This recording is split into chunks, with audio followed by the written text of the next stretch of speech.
We've matriculated through the top 20 of the Gold Sheet Top 25. We have reached number 21, the Arizona Wildcats. I am Ralph Michaels, walking you through the Gold Sheet Top 25. And as we start each team, we look at the current odds. I am filming this on July 24th. The current odds for Arizona to win the national championship, 150-1. To win the conference championship, 10-1. To make the college football playoff, yes, they're plus 600. No, minus 1,000. Season win total is 8. The over is plus 120. The under, minus 140. DraftKings does not have odds on Arizona to go undefeated. And for the Heisman, Noah, the 50 is 40-1. Before we look at the 2024 team, let's look at the 2023 team, see how they did. Remember, this was year 3 of Jedd Fisch last year. He had a couple horrible seasons early on. He transformed the team. They went 10-3 last year, 11-2 against the spread, and 5-8 over/under.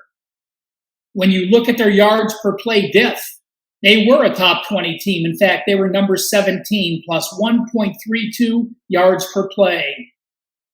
Their yards per game rank on offense and defense, number 20 and number 50. Points per game, number 18 and number 30. They did play a weak schedule, the number 58 toughest schedule last season. And when you look at their efficiency ranks, they finished top 10 in offense, number 8, and number 37 on defense. They were plus 5 turnovers, so nothing really special in that game, except the Mississippi State game. They were minus 4 turnovers, meaning they were plus 9 in their remaining games. They had 6 close games. Those games decided by 8 points or less, a touchdown and a 2-point conversion. They split those 6 games going 3-3. Against Mississippi State, they trailed 21-7 and kicked a 36-yard field goal with 5 seconds left to go to OT, but they did lose in OT. Against Stanford, they had 6 lead changes. They trailed going into the fourth quarter 21-17, but they scored a TD, held Stanford to only a field goal to get the 1-point win. Against Washington, yes, the playoff-bound Washington Huskies, they trailed 21-10, but they scored 14 minutes. They scored 14 points, the last one with a minute left. So even though it was a 7-point final, it really wasn't that close of a game. Against USC, they led 17-0. They ended up getting tied. Both scored TDs in OT number 1. Both scored TDs in OT number 2. They, of course, started going for the 2-point conversions. USC converted. Arizona failed, giving the Trojans the win. Against Oregon State, it was tied 10-10 at halftime. They led 27-17, but OSU scored a TD with 1:38 left, but they couldn't score any more points for the 3-point win. They trailed Colorado as well, 14-7 after 1 quarter. They trailed them 24-17 at halftime, but into the fourth quarter, they led 31-24, and they got a TD early in the fourth quarter, and they held on for the win. So again, the close wins and close losses and the yardage does make this a legitimate 10-win team. As we look at the 2024 team, I do want to bring up their coaching change. Traditionally, you'll see coaches getting hired first week in December, second week in December. Sometimes if they're waiting for a coach that's in a bowl game or a playoff game, they have to wait a little later. But look at the wave of disruptions, what happened when Saban retired. So Saban announces his surprise or later than normal retirement. What do? They go and get DeBoer from Washington. What does Washington do? They go and get Fisch from Arizona. What does Arizona do? They go get Brennan from San Jose State. And then San Jose State didn't hire their coach to January 22nd. They, of course, hired Ken Matatalola. So all that because of Nick Saban retiring. Looking at this Arizona team, 13 returning starters. Let's take a look at the conference cheat sheet. 13 returning starters. Connolly has him Connolly has him as number 28 returning production. They do return their quarterback. They do have an entire new coaching staff. Recruiting, 48th in the country, 8th in the conference. Transfers, they did go transfer heavy. They had 24 transfers. Although not a lot of superstar transfers, that was only the 8th best transfer class in the conference. With those 13 returning starters, is that more or less than they've had the last few years? Well, they only had 11 back last year. They had 15 back 2 years ago, and they had 17 back 3 years ago. So close to the average of the 3-year period. They lost 3 players and 10 points in the NFL draft this year. While 3 players doesn't seem like a lot, they lost 0 in 2023. They lost 0 in 2022. They did lose a first-round draft choice. And I'll tell you what, we have to go back all the way since 2012, when Arizona even had a top 3 player drafted. That was Nick Foles. He went in the 3rd round in 2012. So losing a first rounder is big for Arizona. Losing 3 players is something they're not normally accustomed to doing. Theta, the quarterback, last year as a true frosh, he battled Delora in practice. Delora won the job but got hurt. He filled in. They said Delora would get his job back, but he didn't. He played so well down the stretch, threw for 2,800 yards and a 25-6 ratio. Now he's a true sophomore, a year of experience. I expect his production to increase. The running backs, they lose their top 3, but no one was a great running back. They do bring in 2 Mountain West running backs that were all conference last year. So I consider the running backs even or maybe even a step up. Wide receivers, they return a stud, but they did lose a NFL draft choice wide receiver and an NFL draft choice tight end, but they do have some talent that they brought in. And again, with their stud wide receiver, I consider them equal.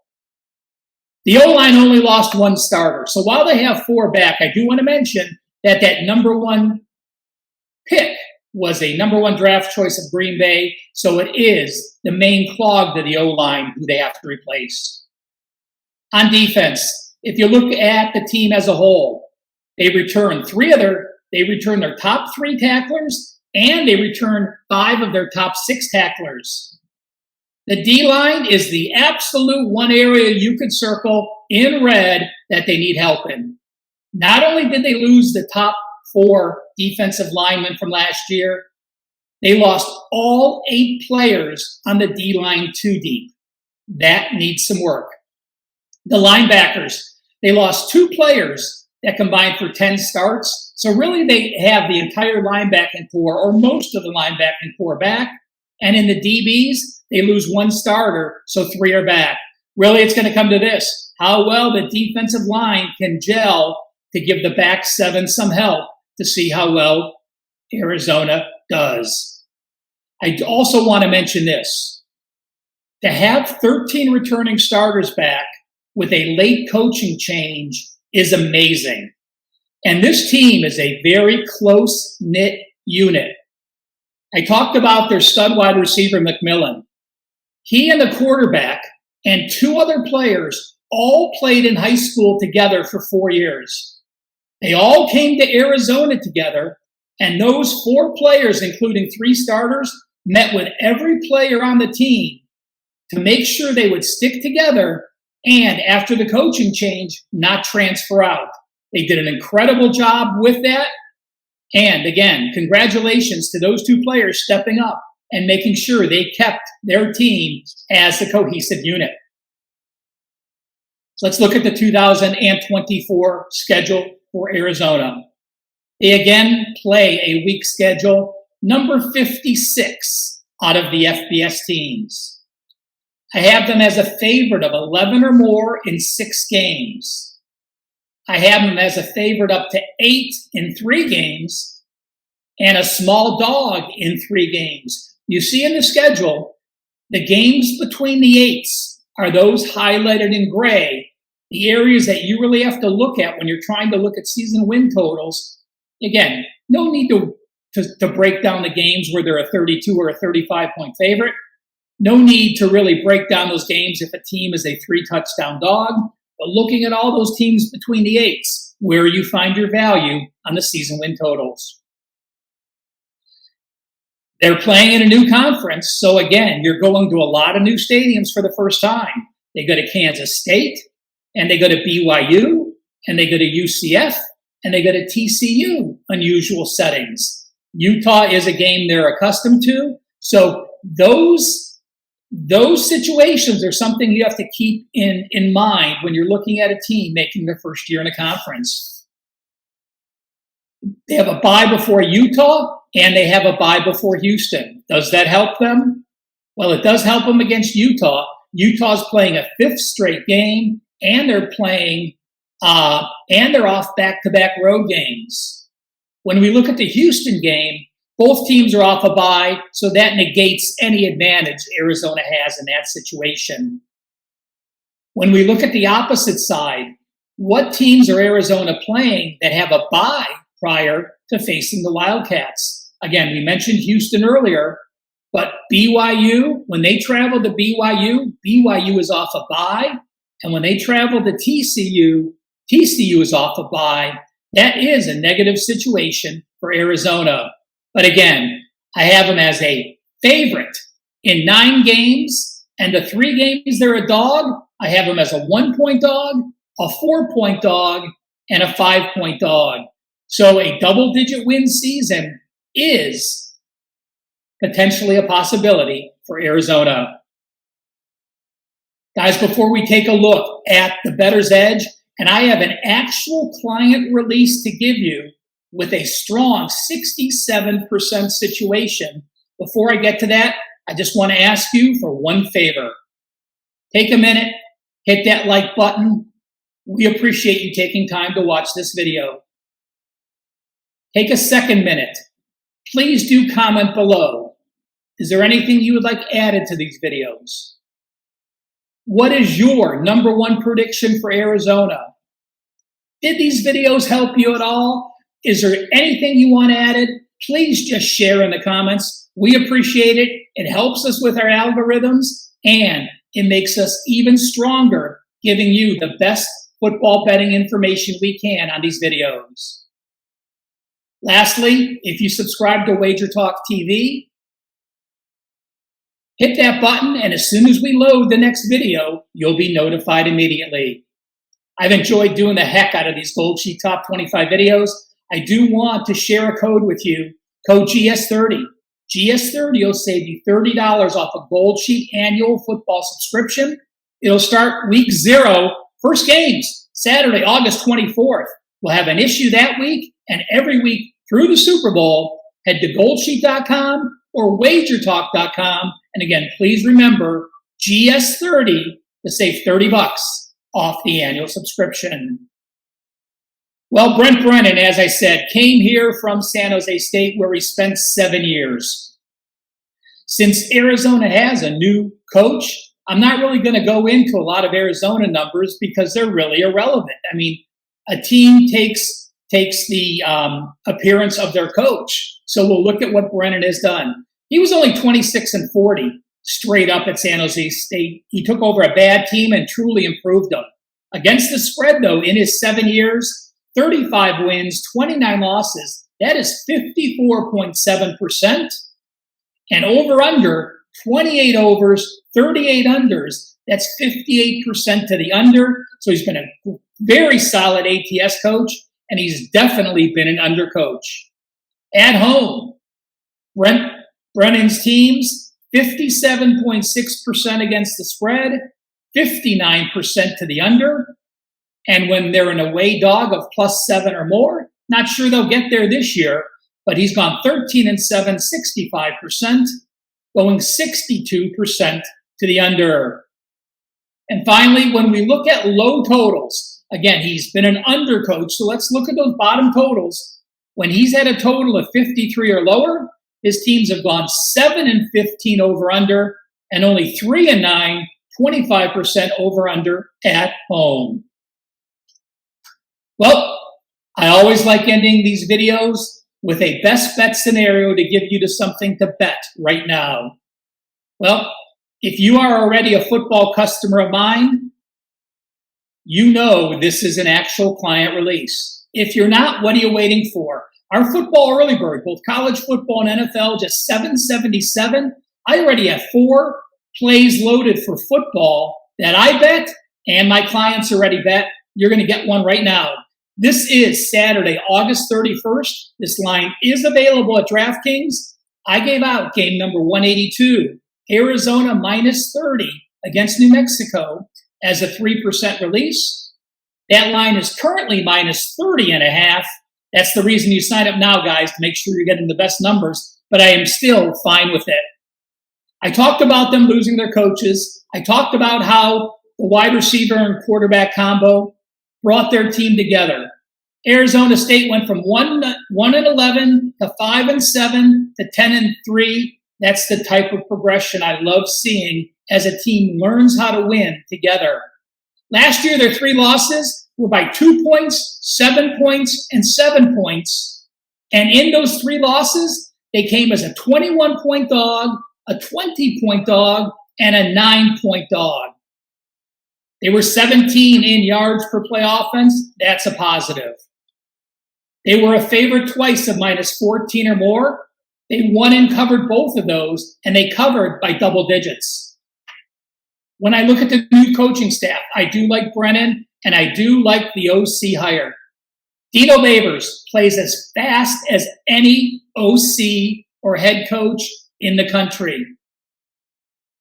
In plays per game his first 2 years at Bowling Green, he was number 12 the first year, number 7 the second year.